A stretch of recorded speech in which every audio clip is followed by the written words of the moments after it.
तू तो भुलाई देला छौरिया तू तो भुलाई देला छौरिया जाई के ससुराल गे तू तो भुलाई देला छौरिया जाई के ससुराल गे तू तो भुलाई देला छौरिया। अखन हासा सुन रहल छी निर्भापुर से अन्नू रिकॉर्डिंग स्टूडियो के शानदार प्रस्तुति।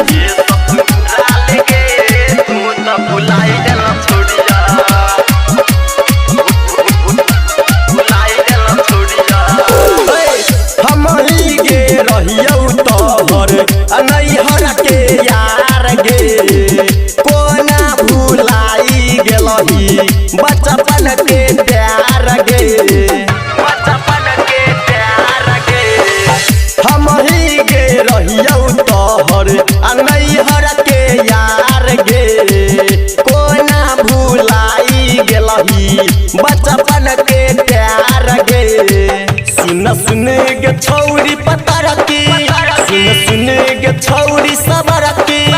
दिल जे जखम गे कोना तू भुलाई देला छौरिया के कोना के भुलाई देला छौरिया जाई के ससुराल गे कोना तू भुलाई देला छौरिया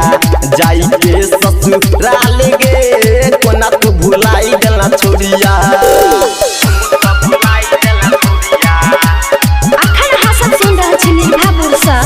अन्नू रिकॉर्डिंग स्टूडियो के शानदार प्रस्तुति।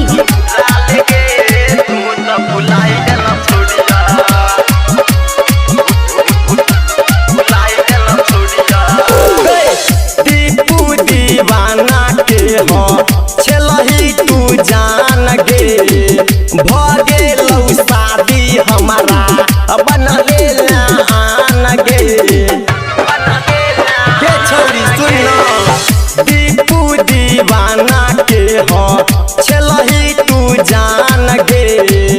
भगे लौ शादी हमारा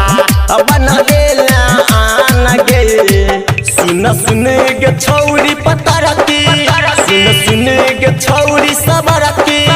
दिल जे जखम गे कोना तू भुलाई देला छौरिया के कोना के भुलाई देला छौरिया जाई के ससुराल गे कोना तू भुलाई देला छौरिया जाई के ससुराल